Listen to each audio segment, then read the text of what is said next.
Oi, gente, tudo bem? Não sei se eu já tô ao vivo, acho que sim. Esperar o Daniel entrar pra gente já começar essa conversa. Como vocês estão? Todo mundo bem? Aguentando essa quarentena aí muito doida? Em casa, espero. Quem puder esteja em casa.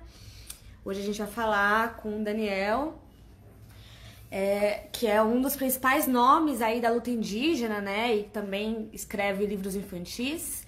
Oi, Leozinho, que acabou de entrar. Oi, Liz. O Daniel Munduruku. E aí a gente só tá esperando ele entrar pra gente começar esse bate-papo aqui. Deixa eu só ver se ele não tá aqui mesmo. Não, ainda não. Vamos esperar. Falem aí como que vocês estão, o que vocês estão lendo. Vamos começar assim? Já que enquanto a gente tá esperando, a gente fala o que vocês estão lendo por enquanto. Eu já vou logo adiantar, eu tô lendo um livro que é justamente de literatura indígena. Porque eu não sei se vocês sabem, mas abril é um mês da literatura indígena, né? Porque a gente teve ontem o Dia do Indígena, que inclusive várias manifestações rolaram para falar sobre isso, para pensar sobre isso um pouco, pra gente perder esse contexto que a gente tinha, que a gente ia na escola e se fantasiava de indígena, né? Então, vamos esperar. Que legal, vocês estão compartilhando o que vocês estão lendo, né? Olha, tô lendo Chekhov, que chique. Daniel? Oi! Encosta aí, tá? Desculpem. Imagina, que isso? Deixa eu ajeitar aqui meu equipamento.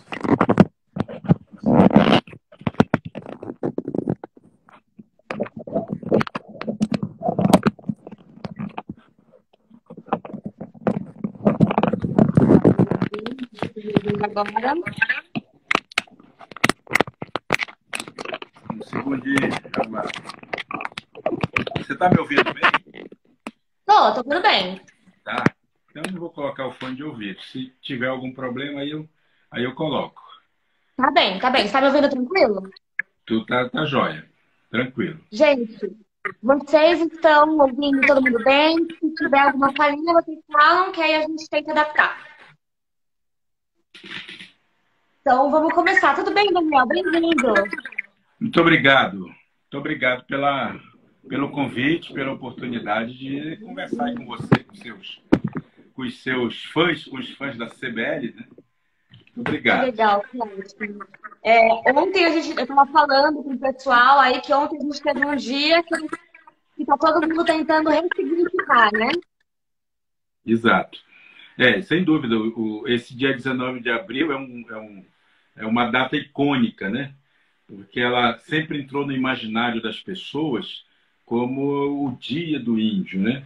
Mas só que essa construção desse conceito de índio é uma construção que vem rolando no Brasil há 500 anos, né? E é uma palavra muito controvertida, porque ela efetivamente não diz quem é o tal índio, né? Ou quem é essa figura que é celebrada nesse dia, né? E acaba reproduzindo uma série de estereótipos que tem muito mais a ver com o imaginário das pessoas do que com a realidade que o indígena vive. Ixi, peraí que você travou. Ah, pronto, foi, voltou. Eu ia até te falar isso, porque tem aquela poesia linda do Márcio, né? Que fala índio no sol, né? Mas antes da gente falar sobre essa coisa do índio, indígena e da literatura, eu queria te fazer uma brincadeira com você, que é o seguinte. O Oswald de Andrade tem uma poesia que fala, né, que quando o português chegou debaixo de uma chuva, ele foi lá e colocou roupa no índio, né? Isso aí foi uma pena que se o indígena tivesse chegado antes, tinha destruído o português. Se o dia fosse de sol, né? Se fosse um dia de sol. Se fosse de sol, isso, teria destruído o português. E aí, Isso. eu queria que a gente tentasse reconstruir essa poesia aí para os tempos atuais, né? Se os portugueses chegassem hoje aqui com os indígenas, o que a gente poderia fazer, sabe? Como a gente pode mudar essa poesia aí do erro do português? Eu acho, bom, é uma poesia, né? É uma licença poética que a gente tem que dar, né, para o poeta, né? Não dá muito para a gente fazer o exercício dos dias de hoje, a não ser que seja também através de uma licença poética, né? Porque efetivamente as populações indígenas viveram já esses 500 anos, são 500 anos de angústia, né? São 500 anos de perseguição, de violência contra as nossas populações. É muito difícil a gente imaginar que se nada disso tivesse acontecido, ou se os portugueses chegassem hoje, imaginando que nós temos uma construção de um país já em cima disso, né, seria muito difícil imaginar como é que seria, como é que os indígenas ofereceriam, o que os indígenas ofereceriam para os portugueses que chegam, né? Sobretudo em se tratando, obviamente, se tratando de um momento tão delicado que a gente vive com relação a essa doença, o coronavírus e tudo mais, que está todo mundo sofrendo as consequências disso, a gente percebe que mais um dos desafios que os indígenas estão vivendo. Agora, é um desafio para todas as pessoas, né? Para todos os continentes, para todos os seres humanos, porque são só os humanos que estão sendo atingidos por isso, até onde se sabe. Por outro lado, imaginar que tudo aquilo que os indígenas construíram ao longo da sua história dá a eles condições deles viverem muito melhor do que as pessoas hoje que não são indígenas. As pessoas não indígenas estão angustiadas não por conta do vírus, elas estão angustiadas por conta da sociedade que elas construíram, que é uma sociedade que exige dependência de objetos, de coisas. Então, as pessoas certamente estão muito depressivas porque elas estão alijadas de fazer aquilo que elas estão acostumadas. Para os indígenas, isso não tem nenhum problema, porque o indígena sabe silenciar, o indígena sabe contemplar o vermelho do pôr do sol, o indígena sabe contemplar as águas do rio que correm, os indígenas sabem contemplar o canto dos pássaros. Então, quer dizer, o indígena que está isolado lá no meio da floresta, ele está dando, digamos, graças a Deus por isso, né? Porque finalmente a natureza vai ter tempo um pouco de se recuperar e de reagir. É o que nós estamos vendo, inclusive, acontecer em muitos lugares, né? A natureza está aí andando livremente, né? Os animais estão andando livremente pelos lugares, porque efetivamente a natureza sabe como se movimentar nisso. E o indígena, com todo o cuidado que tem que ter, ele também sabe se movimentar porque ele é natureza. Então, se há algo que a gente pode ensinar para os não indígenas hoje, é exatamente esse ensinamento, né? Esse conhecimento que nós carregamos com a gente. Total. Eu vou te fazer uma pergunta, mas antes eu vou pedir para você colocar o fone, que aí eu vi que tem uma galera falando que tá dando eco quando eu falo. Só um segundo. Eu já vou. Tô falando aqui com o público enquanto isso. Só para falar que eu tô lendo as perguntas que vocês estão fazendo, tá, gente? E algumas, inclusive, que vocês fizeram, tá aqui nas minhas perguntas. Então, farei logo, que eu também tô cheia de dúvidas sobre isso. Né, sobre literatura indígena, quem que escreve, quem que não escreve, o que é, onde vivem, o que comem. Hoje no Globo Repórter. Tá me ouvindo? Estou ouvindo. Pronto, legal. Só estou melhorou bastante. Colocando aqui. Legal. Beleza. Então, eu queria, inclusive, te perguntar sobre isso da natureza e tudo mais. Como que a população indígena, a comunidade indígena está acompanhando e vivenciando essa quarentena. Porque isso que eu fico pensando, eu vi a primeira morte esses dias na televisão, Uhum. só que, como sempre, nunca ninguém fala da população indígena em nenhum lugar, né? E quando fala, é só tragédia, né? E só se de mitos, histórias e coisas. Então, eu queria saber primeiro, antes da gente adentrar na literatura de vez, eu queria saber como que estão lidando, se você sabe como que está em algumas comunidades, né? Não só na Munduruku, enfim. Sim. Se você puder Então, compartilhar com a gente. existe uma preocupação, claro, em todas as camadas sociais e todos os segmentos, né? E entre os indígenas isso não tem sido diferente.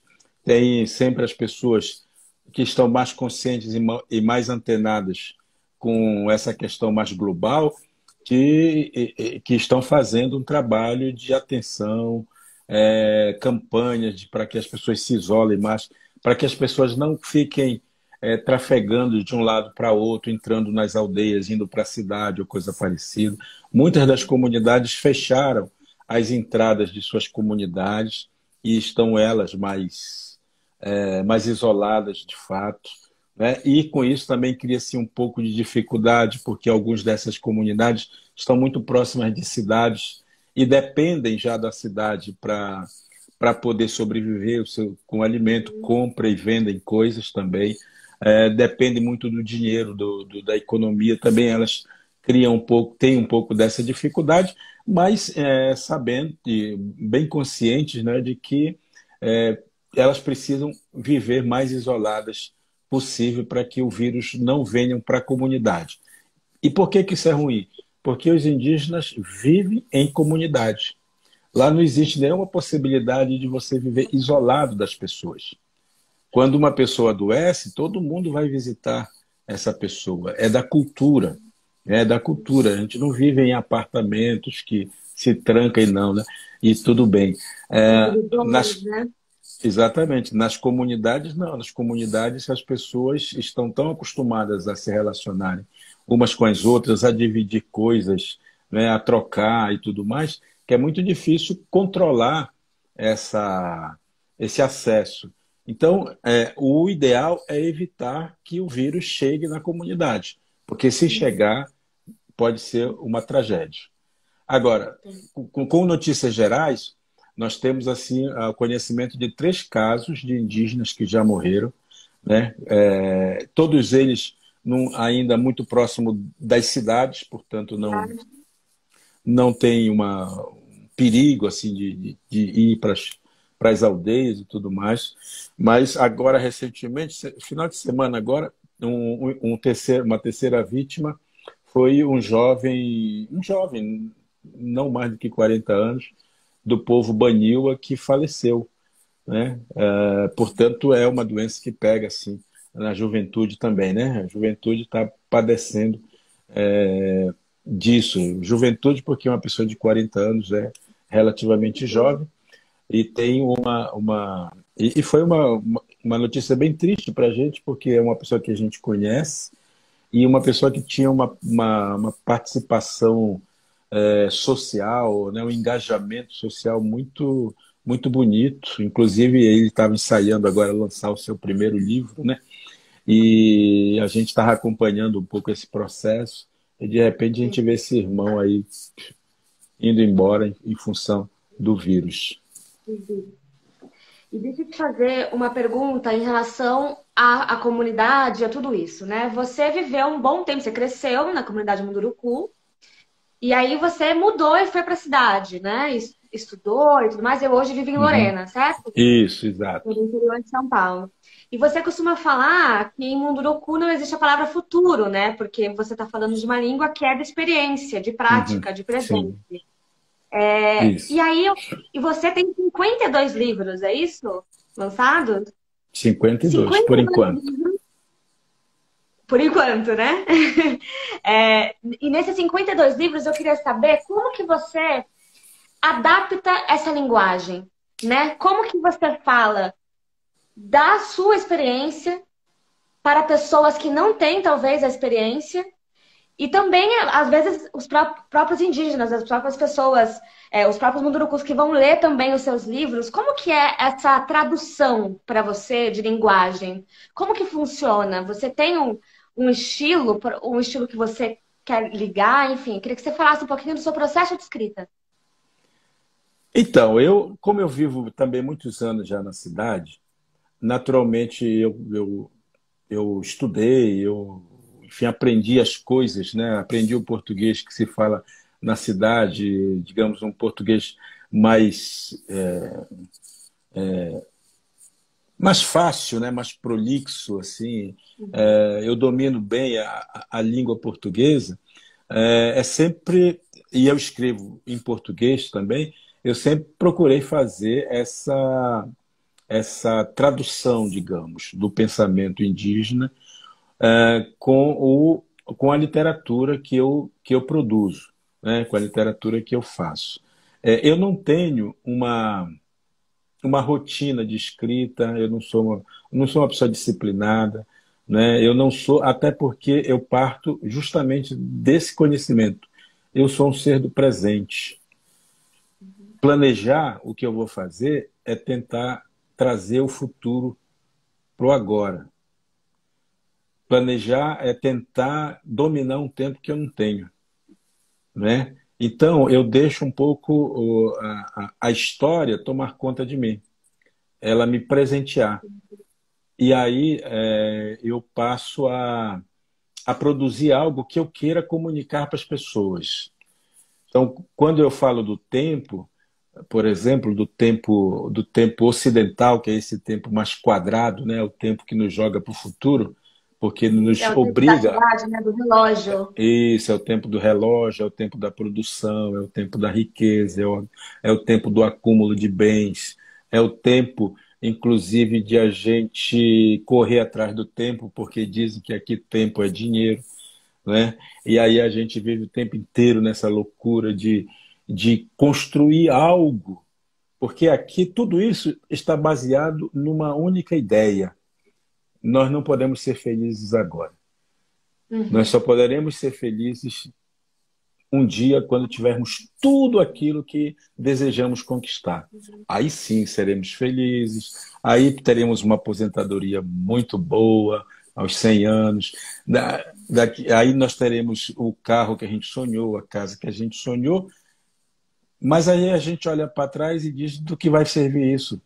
Se agora que eu tenho tudo isso, eu não tenho mais força, eu não tenho mais energia, eu não tenho mais condições, meus filhos já cresceram, meus netos já cresceram, não é? Eu não tenho mais o presente. O que eu tenho agora é o que está diante de mim, é algo que não me permite voltar para trás, né? Para eu ter toda a riqueza que eu tenho agora, mas devia ter há 30, 40 anos atrás. Quer dizer, essa ideia de viver o presente que os indígenas carregam consigo é a ideia da felicidade agora, da felicidade já. Sim, Né? O presente, eu costumo afirmar, o presente como presente. sim. E aí é esse presente que a gente ganha da vida, ganha do universo, ganha do cosmos, ganha das divindades, é o presente, é a dádiva que a gente recebe. E para a gente fazer com que essas constelações todas, né, sejam elas o que quer que seja, fiquem felizes, a gente tem que corresponder vivendo o hoje como um presente que a gente ganha. E no meu povo, quando a gente ganha um presente, a gente tem a obrigação de usar na hora. Ou seja, se eu ganho qualquer coisa de alguém, outro, como um presente que me dá, se é uma camiseta, eu tenho a obrigação de usá-la imediatamente. Porque é isso, dizem os avós, que é a única hora que quem te deu esse presente vai ser feliz de verdade. Porque vai te ver usando aquilo que ele te deu. Agora você coloca isso dentro de um contexto de natureza, de universo. Quando você usa o dia que você recebeu, amanheceu, ganhou esse dia maravilhoso, você vai usá-lo plenamente agora. O universo vai abrir um sorriso lindo, maravilhoso, aí vai mandar chuva para sua plantação, vai fazer as árvores sorrirem, vai mandar vento gostoso, né? Vai fazer com que as coisas aconteçam. E aí você, em gratidão a tudo isso, você canta, dança, pinta seu corpo, né? Para dar um retorno para o universo. Vejam que isso aí, o que que é? É um pensamento circular, é um pensamento de circularidade, diferente do pensamento ocidental, que é um pensamento para frente, é um pensamento para o futuro. O pensamento indígena é um pensamento da circularidade. Em Munduruku não existe a palavra futuro, exatamente porque a gente acredita que o que nos dá razão de ser é a memória dos que nos formaram. Aí a gente vai lá no passado, busca o sentido da existência para viver bem hoje. Então a gente faz o movimento. E por incrível que pareça, o que nos empurra para frente, o que nos faz viver felizes, o que nos faz realizar é o passado. É o pertencimento a uma memória. Essa memória vai te jogar para frente e vai te dando dias felizes todos os dias para você viver. É simples Uau. assim. Isso se chama bem viver, a filosofia do bem viver, né? É uma filosofia, é claro, você já, e por si só, uma filosofia, né? É um modo de vida, não é ciência, é modo de estar no mundo, porque a ciência é do futuro, mas o bem viver é do presente, é do agora. Isso é filosofia, né? É a coisa mais prática do que essa coisa de ficar planejando. Obviamente que hoje em dia nós somos do século XXI, nós não podemos também ficar presos simplesmente a isso. Calculando, não? A gente tem que fazer. E o mais interessante de tudo é que o presente nos compromete muito mais com a transformação do que o futuro. Porque a tendência da gente que acredita no futuro é se acomodar. Dizer assim, amanhã eu faço, depois eu faço. Não tendo o futuro, não tendo esse amanhã, a gente se dedica plenamente a fazer as coisas que a gente precisa fazer hoje. É simples assim. Aí você entende, e eu vou te dar a palavra já, aí você entende o porquê que chamam ou chamaram os indígenas de preguiçosos. É porque o indígena não trabalha para produzir, ele não trabalha para acumular, ele não trabalha para ter mais que os outros. Ele trabalha apenas o necessário para viver bem. E aquilo que é excesso, ele distribui. Por isso que é uma sociedade da abundância. Não é a sociedade da escassez, porque as pessoas não guardam para si. Tudo que se conquista é de todos. É claro, no meio disso tem uma série de coisas, tem política também envolvida, tem as parcerias, as alianças que você faz dentro de uma comunidade, mas ainda assim tudo isso faz parte dessa filosofia, né? Uma filosofia que é importante que todos estejam bem, todos se realizem, todos sejam felizes para que a engrenagem funcione, né? Funciona de verdade. E que o mundo caminhe de acordo com o que seja bom para todos. É o que está faltando no mundo, né? Inclusive. É, O que está a, faltando neste a, momento. a esperança é que, quem sabe, o coronavírus ensine alguma coisa, né, para Né? as pessoas. A pulguinha atrás da orelha. E eu, falando de engrenagem e de cultura e de tudo isso, eu fiquei muito surpresa quando eu vi uma entrevista sua que você falava que não desgostava de Iracema, do José de Alencar, por exemplo. E aí que eu sempre pensava, nossa, eu acho que ele tem uma visão super errada, super ruim e tal. E aí você foi e falou uma coisa muito boa nessa entrevista, falando, olha, foi a primeira vez, querendo ou não, que o indígena apareceu na literatura. E é isso que a gente tem até hoje, né? E aí eu queria que você falasse um pouquinho mais sobre isso pra gente que tá aqui nessa live e para as próximas pessoas que vão assistir isso. O que que você acha do José de Alencar naquela época hiper romântica aqui no Brasil, né? Dele colocando a Iracema, que é a virgem dos lábios de mel, que é linda, é perfeita, e ela que vai pegar todo o sofrimento, né? E tal. Como que você enxerga isso? E também, qual foi a primeira literatura que você leu que você identificou que tinha mais um pezinho na realidade do que o José de Alencar, por exemplo. Eu digo isso da cidade, tá? Não Uhum. dentro do Munduruku, assim. Dentro da cidade, quando você já estava aqui. Se teve algum livro, que às vezes nem isso teve, né? Se teve algum livro que você leu e falou, bom, ok, até que vai esse daqui. Queria saber como que foi essa sua experiência. É, legal. Bom, primeiro, o Zé de Alencar, olha a intimidade. É, eu chamo de Zezinho. O Zé de Alencar, ele era fruto do seu tempo, né? A gente não pode tirar muito a literatura produzida do tempo em que ela foi efetivamente escrita, produzida, porque senão a gente corre o risco de fazer juízos de valor. Como acontece, por exemplo, com Monteiro Lobato, as pessoas ficam, Uhum. né, colocando o Monteiro Lobato num contexto atual, da linguagem atual e tudo mais, e ficam condenando o moço ao ostracismo, às vezes, ou ao ódio das pessoas.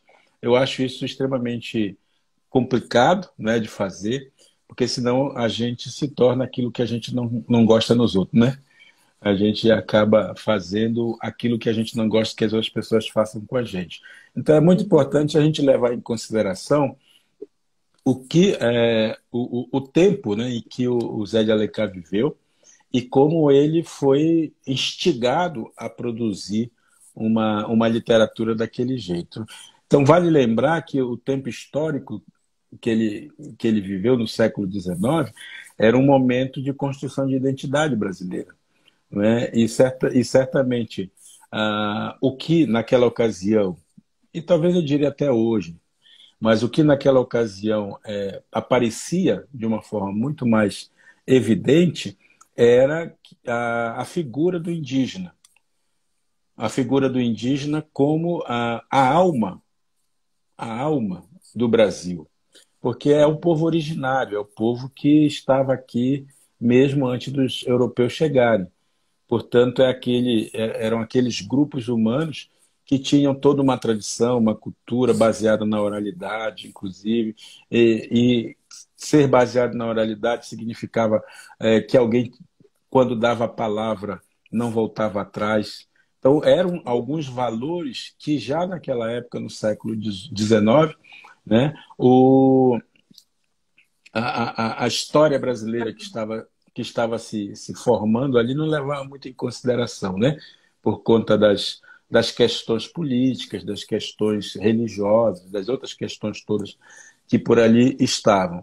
E o Zé de Alencar ele consegue trazer um pouco desses valores, né, que os indígenas carregam, eles juntam, ele junta um pouco com a linguagem dos valores europeus que haviam, não dos valores em si, mas da linguagem, dessa coisa do bom selvagem, né, Uhum. que também fazia parte da leitura dos europeus, né, do século XVI, XVII. Ele traz tudo isso, coloca nas figuras, nos personagens que ele vai criando, e vai dando uma certa aura para esses personagens que é possível a gente identificar assim como valores indígenas. Mas quando a gente faz uma leitura atenta, e aí tem a ver com as teorias literárias e tudo mais, a gente percebe que aí tem a junção de coisas que, ora, tem a ver com os indígenas, ora, tem a ver com os valores europeus da época. Então, ele, na verdade, faz esse mix, né? Ele faz essa Uhum. junção e vai criando figuras, personagens que vão juntando esses valores. É claro, isso tudo é um movimento romântico. E o Alencar ele foi uma das figuras que mais alimentou e alimenta ainda hoje o, a imagem que nós temos do índio como um ser romântico. Né? O romantismo que as pessoas têm, a visão romântica que as pessoas têm do índio, ela é fruto dessa leitura que o Alencar fez. Né? E é claro, isso tudo era bom, porque também era o tal do índio pacífico, né? Era o índio que poderia ser dominado, quando ele entra em contato com a sociedade nacional, ele se transforma e pode até se tornar um ser humano igual aos outros, né? É o que está por trás dessa leitura, claro. E isso... Fala de alguém que a gente conhece, né? Exatamente. E aí, essa imagem é interessante para as escolas, para a educação e, naturalmente, para a política. Porque a política vai dizer que, e naquela ocasião, já no final do século XIX, quando a República já está próxima a ser proclamada, né? Existe toda uma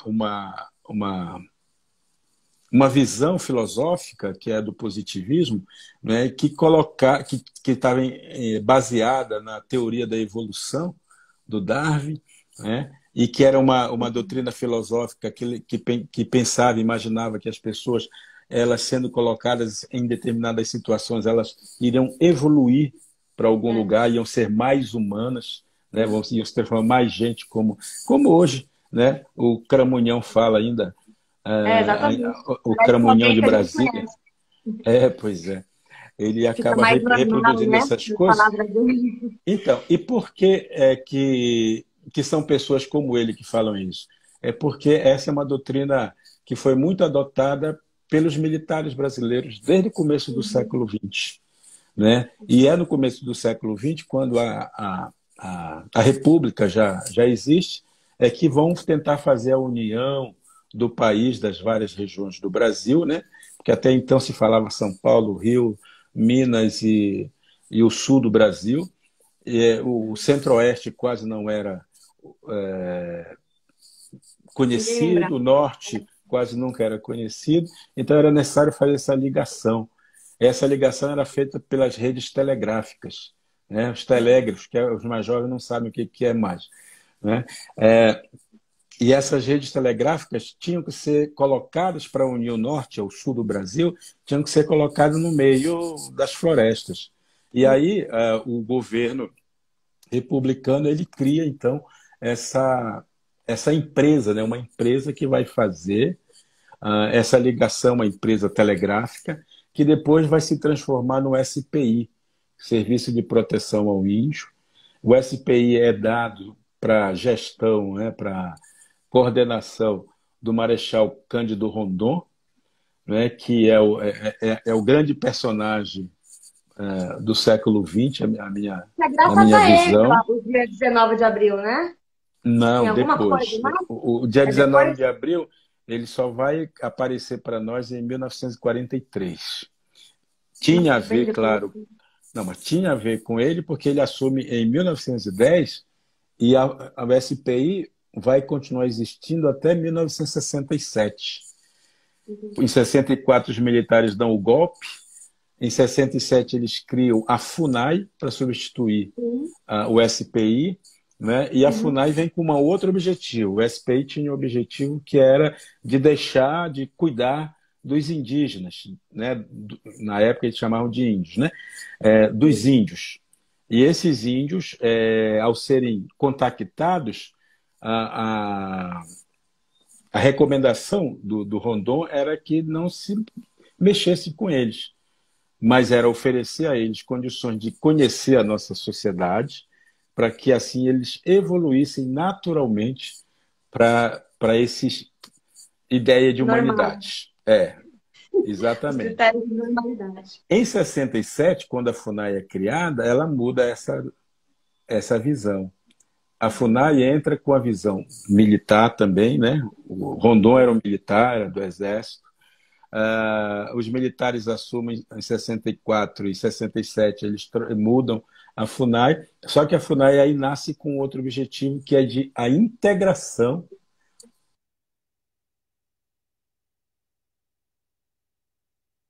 brasileira. Isso significava dizer o quê? Apressar o processo. Né? Agora não vamos mais esperar que o índio evolua. Nós vamos propor, impor a ele que vire brasileiro. E virar brasileiro, naquela ocasião, e foi até 1987 isso, significava dizer que para eu, nascido em Munduruku, ser brasileiro, portanto, ser civilizado, eu tinha que deixar de ser índio, né? Eu tinha que É, abrir mão da minha identidade. eu ia até te falar isso, ia ser uma outra pergunta, porque até 1988, né, que os indígenas eram considerados incapazes no Código Civil. Ainda são, E, até hoje. e ainda são até hoje no Código Civil? Eu ia te Porque perguntar isso, o se você... Código Civil não mudou, né? Claro. Nossa, então assim, a gente tá falando de... É como se fossem menores de idade, né? Então, assim, para ser brasileiro, não pode ser indígena. Se for indígena, É. né? Para ser Então, um cidadão. aí a briga é exatamente de legislação, porque a Constituição é maior que o Código.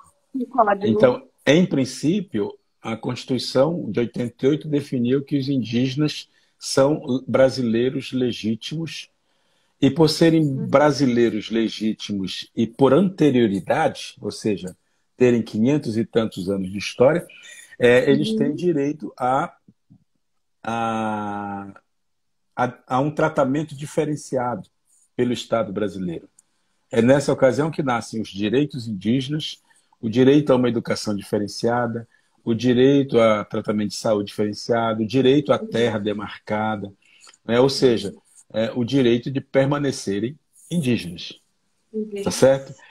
Agora, só para lembrar, todo esse conceito que eu estou falando é porque é originado lá no, no século XIX. E essa Uhum. ideia do índio, essa ideia genérica do índio, romântica e tudo mais, ela atravessa esse tempo todo e chega até os nossos dias, até muito Uhum. recentemente. Até muito E, recentemente. e deixa eu te fazer uma pergunta. Como que é? Eu sei que a gente está falando aqui, né, de um caso, então o seu olhar, mas você, enfim, é um escritor de vários livros e veio para a cidade, mora na cidade há muito tempo, estudou, você é um acadêmico, né? Você fez várias universidades, várias especializações, mas Hum. eu queria saber a sua opinião, como que era isso para vocês que estavam na comunidade? Se essa imagem batia em vocês lá, como que era? Você lia muita coisa? Se as pessoas, se os indígenas, seus pais, seus avós, seus bisavós, sabiam de toda essa literatura que já rolava na cidade sobre vocês? Ou tinha uma quebra mesmo, assim, era um mundo Não, paralelo? Como era um mundo funcionava? paralelo. Literalmente era um mundo paralelo. Para vocês terem uma ideia, até 1970, havia, claro, todos os povos indígenas no Brasil e tudo mais, mas esses povos eles não tinham relações muito próximas. Havia o SPI e depois a FUNAI, que mantinha esses grupos um tanto isolados uns dos outros. E só foi acontecer um pouco essa junção quando a Igreja Católica começou a criar aquilo que eles chamavam de assembleias de chefes indígenas, que era a junção das lideranças desses povos para Uhum. debater, para conversar. E foi aí que essas primeiras lideranças começaram a perceber que haviam outros tantos indígenas, outros tantos povos, outras tantas culturas, e que a demanda deles eram muito parecida umas com as outras. E aí o que eles decidiram se juntar forças. Esse aí foi o embrião do surgimento do movimento indígena, do movimento político que depois cresceria até que em 1988 colocaria na Constituição os capítulos referentes aos povos indígenas que criam os direitos dessas populações. Então, E, na, na perdão, pode prática, na prática, essas populações não sabiam o que era o homem branco. Claro, muitos estavam envolvidos, muitos tinham essas coisas, alguns já iam para a escola na cidade e tudo mais, mas Uhum. para mim, por exemplo, que fui para a escola pela primeira vez nos anos 70, começo dos anos 70, eu não sabia que eu era índio. Eu só fui descobrir que eu era índio na escola. Antes Uau! disso, antes disso, na minha família, na minha casa, ninguém ficava me chamando de índio. Para cá e para lá, ninguém se chamava de índio. A gente só Uhum. vai descobrir isso depois que eu fui para a escola, né, e depois que eu tive então contato com pessoas, com meus colegas de classe, que olhavam para mim sabendo que eu era por demais bonitão assim, eles ficavam dizendo que eu era um índio, né? Que eu era um índio selvagem, lá do meio da floresta, que não falava direito português, que não sabia nem como colocar roupa, porque eu não sabia mesmo, né? Que nunca tinha usado um sapato, que eu nunca tinha usado mesmo, né? E tudo isso foi a escola, porque o princípio que está por trás disso é exatamente o que os militares queriam, que nós, crianças, em 1970, eu tinha 6 para 7 anos de idade, né? O que eles queriam era nos mandar para as escolas, porque a escola era um instrumento para nos tornar civilizados, para a gente aprender a ser gente de verdade. Nossa. E naquela época, as pessoas novas não sabem disso, né? Mas naquela época a escola tinha era quase que uma propriedade sobre nós. Ela podia castigar, podia bater, podia ofender, desde que nós nos tornássemos o que eles queriam que nós fôssemos, que eram brasileiros. Né? Brasileiros, essa era a ideia. E nós éramos o quê? Índios, éramos selvagens. Né? Então a gente tinha que passar dessa condição de selvageria para a condição do civilizado. As pessoas não sabem, mas a palavra civilizado vem justamente de civil, o Código Civil. Né? Todos os cidadãos respeitam esse Código Civil. Para a gente ser um cidadão, a gente tem que ter consciência de que nós temos que respeitar as leis que o Estado nos impõe. Mas essa consciência, e isso funciona também ainda hoje, essa consciência ela só vai se apresentar para a gente num determinado momento. É quando a gente se torna mais, digamos, conhecedor da realidade. Tanto é verdade que as crianças não indígenas, elas não são consideradas cidadãs. Elas são consideradas também relativamente incapazes. Daí que tem o código do menor, né? Como é que chama? Criança e adolescente, né? Como? O Instituto da Criança e do Adolescente? Isso, o estatuto, né? O Estatuto da da Criança e do criança, Adolescente. o ECA, né? O ECA serve para quê? Para lembrar para a sociedade que as crianças, que até uma certa idade, nós somos crianças ou somos menores de idade. E enquanto menores de idade, nós não podemos ter a mesma responsabilidade de um adulto, de um maior de idade, né? E quando a gente chega a, sei lá, aos 18 anos, a gente vira adulto, aí a gente começa a responder por nós mesmos. Assim é, e aí a gente é cidadão pleno, já pode votar e tudo mais. Toda essa conversa sobre os direitos, né, da criança, do adolescente e tal, tem a ver justamente com essa ideia de civilidade que a gente tem que ter. Os indígenas, como vinham de uma outra realidade, de uma outra sociedade, eles não tinham a mesma consciência.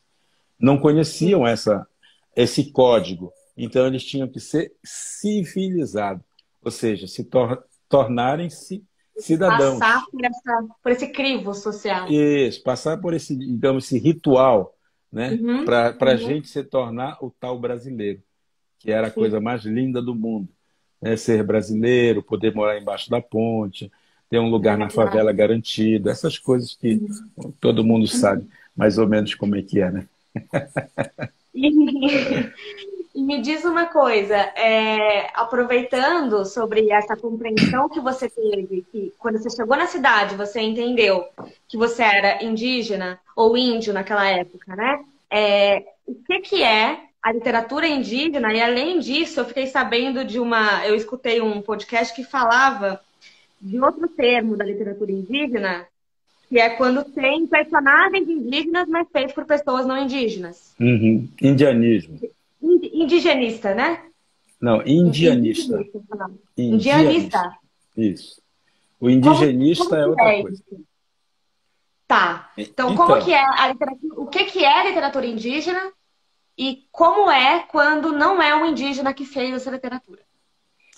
aí só para esclarecer esses termos, uma coisa é a literatura escrita por um não indígena e que tem personagens indígenas, que isso é a literatura indianista, ou foi definida assim. Nem é, É, que era muito nome que deram para o José de Alencar, né? Para a fase dele lá do isso, romantismo. Tá. exatamente. Aí tem uma literatura que é indigenista, ou uma política que é indigenista, que é feita pelo o braço do Estado, que é Tá. uma política ou uma literatura que tem a ver com as pessoas que estão em relação com esses povos, têm algum conhecimento desses povos, que tem algumas referências políticas ou que são escritas por antropólogos, pesquisadores, cientistas, que se pode chamar de uma literatura indigenista.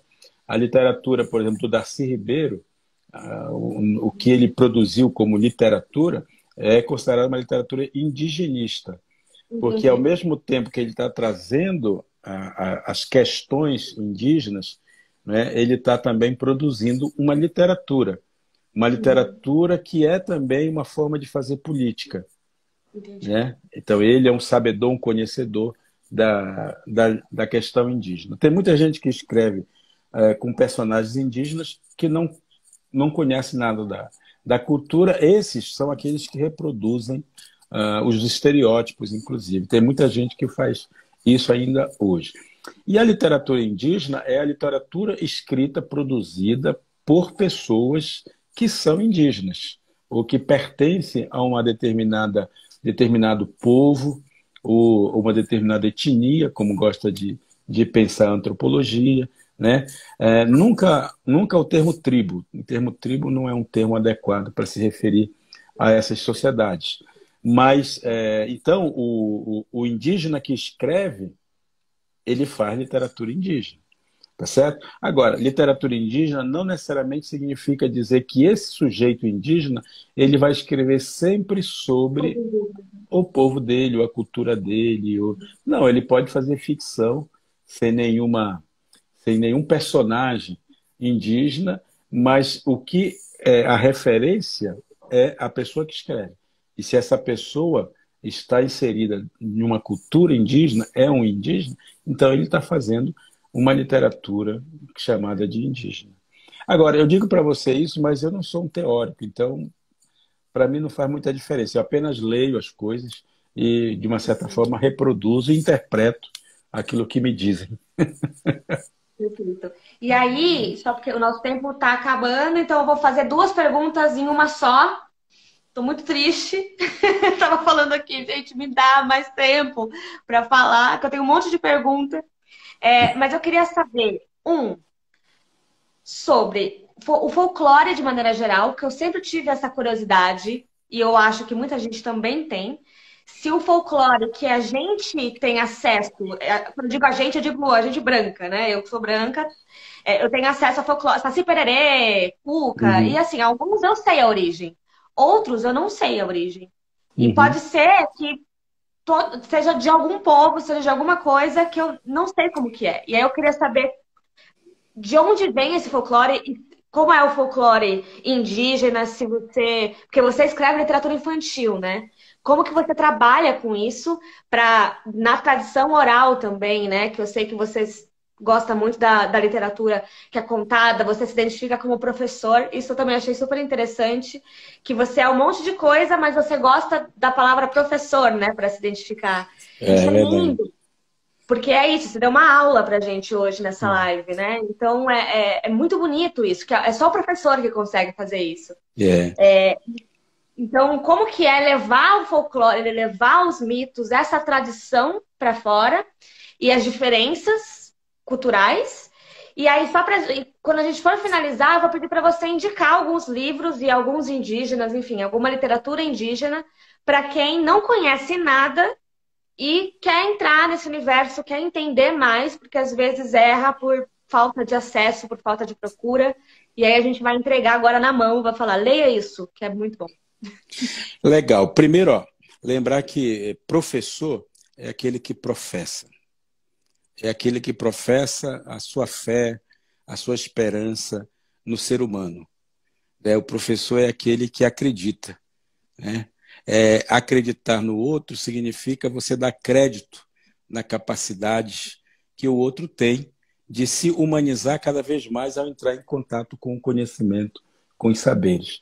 Então, imagino que o ser professor, a pessoa que ocupa essa posição dentro da sociedade, ele é mais do que um profissional, né? Ele, na verdade, é um ser humano que quer ser um ser humano completo, né? E quer oferecer para os outros humanos que estão diante de si buscando conhecimento o melhor que ele tem, né? Daí gostar da palavra de professor, porque o professor é aquele que usa a palavra como seu principal instrumento. Ele pode usar 1000 equipamentos, 1000 tecnologias, mas o que vale mesmo é a palavra. É a palavra que ele usa baseada no exemplo daquilo que ele vive, né? Então, o conhecimento serve para nos tornar humanos melhores, ou não serve para nada, né? Ou é para isso, ou é para nada. Se for para a gente se tornar mais arrogante, para a gente se tornar mais ridículo, para a gente se tornar um ser vazio, né, por causa da nossa arrogância, por causa da nossa vaidade, por causa dessas coisas, não serve para nada ter conhecimento. É melhor é melhor ser uma pessoa simples. É a ideia do bem viver novamente, né? Que todo o conhecimento sirva para nos tornar humanos melhores, ou mais nada. Com relação ao folclore, isso naturalmente daria para falar umas 2, 3 horas, né? Porque é um conteúdo. O folclore normalmente ele existe numa sociedade que é para lembrar, para trazer, digamos, para manter a memória dessa sociedade, né? São as histórias que são contadas e que, com o passar do tempo, elas vão se tornando congeladas no imaginário das pessoas, servindo para que a gente não esqueça de onde a gente veio, na verdade, né? Quem nós somos, de onde viemos. Tanto que o folclore brasileiro ele é construído mesmo em cima das tradições africanas, das tradições europeias, das tradições indígenas. Os personagens que estão no nosso folclore brasileiro são personagens vindo dessas três lugares, 3 culturas diferentes. É claro que quando a gente pensa no povo africano que veio e contou suas histórias e que hoje conta menos essas histórias porque esse não é o lugar de origem deles, foi se tornando lugar de origem, eles também foram criando esses personagens, né, e que foram fazendo parte da nossa tradição folclórica no Brasil.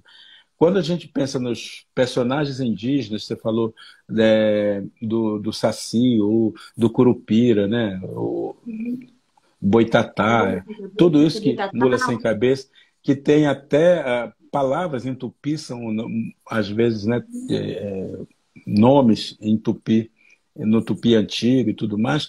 Isso é uma parte da nossa memória congelada, mas ela está muito presente hoje porque os indígenas continuam aqui. Por incrível que pareça, nós somos contemporâneos disso tudo. E quando a gente pensa no Curupira, a gente não está pensando, o indígena nunca pensa no Curupira como um ser não existente. Porque na floresta ele existe, ele está lá, ele continua vivo. Na cidade, que congelou muito isso e que prefere ir para o shopping center, porque não tem mais floresta para interagir com o Curupira, é claro que essa entidade acaba não existindo mais. Então, para nós, mais do que uma palavra ligada ao folclore, essas entidades espirituais, a mãe do mato, a mãe da árvore, a mãe do rio, né, a mãe da chuva, são entidades que estão presentes no nosso dia a dia, lá no meio da floresta, que tem muito sentido para a gente. Pode ser que um dia também vire folclore isso para nós mesmos, mas nesse momento, assim, mais do que a gente alimentar a ideia do folclore nas pessoas, a gente quer alimentar mesmo de que nós não estamos sozinhos nesse mundo, né? E que existe um outro universo que para além do que nós somos. e que contar histórias é fundamental para a gente não esquecer quem nós somos. É por isso que eu escrevo. Eu escrevo para não esquecer quem eu sou, da onde vim, o que eu faço nesse mundo. Eu conto histórias para as pessoas para eu lembrar para elas que elas e eu somos seres de passagem, né? E que nós precisamos deixar registrado o melhor de nós no mundo que nós estamos andando, né? E com relação aos livros, eu sei que o nosso tempo já está no finalzinho, eu queria lembrar que eu tenho mais de 50 livros. Nós somos um grupo de mais de 40 autores indígenas produzindo livros para crianças e jovens. Livros, inclusive, premiadíssimos. Aqui eu cito o Cristino Apixana, que foi o ganhador do Prêmio Jabuti junto comigo em 2017. Né? Eu lembro A Queda do Céu, do Davi Copenaua, que é um livro maravilhoso. Ideias para Adiar o Fim do Mundo, do Ailton Krenak. Aliás, o Ailton Krenak está com um livro novo, distribuído pela Companhia das Letras, gratuitamente, baixar o PDF. Ninguém é dono do amanhã, alguma coisa parecida assim. É um PDF novinho, lançamento mesmo, que está sendo liberado gratuitamente. E nós temos uma livraria virtual que tudo está lá presente. É só ir lá buscar, aqui no Instagram tem também o www.livrariamaracá.com.br. Lá está reunido todos os livros escritos por indígenas e que podem dar uma boa referência para os amigos aí. Queria só, para finalizar, lembrar, tenho minhas redes sociais. O amanhã, isso mesmo. O amanhã não está à venda. Eu tenho minhas redes sociais, tenho meu canal no YouTube. Se puderem, se inscrevam. Já tem 4 pessoas inscritas, eu conto com mais 4 daqui. A gente já faz uma família e tanto. E com muito certeza. Obrigado. Daniel, eu queria te agradecer imensamente. Foi uma honra entrevistar você. Foi uma honra saber um pouco mais, entender um pouco mais. Prometo que vou tentar pensar muito na coisa do presente. Depois que eu vi algumas entrevistas suas, eu já estava tentando. Agora, assim, vai ser uma questão, sabe, de honra eu fazer isso. Mas obrigada mesmo por ter dado essa aula pra gente, que foi essa live. A gente até passou aí do horário. E só para todo mundo saber, a gente vai deixar a live disponível aqui na CBL. E também depois eu vou subir essa live lá no meu canal, que é o Valer um Livro. Então, de qualquer jeito, vocês vão ver esse conteúdo. Vai estar lá disponível para todo mundo assistir quantas vezes quiser. Obrigada e até a próxima. E fiquem em casa, se vocês puderem, por favor. Isso mesmo. Um beijo a vocês. Obrigado. Tchau. Tchau, tchau.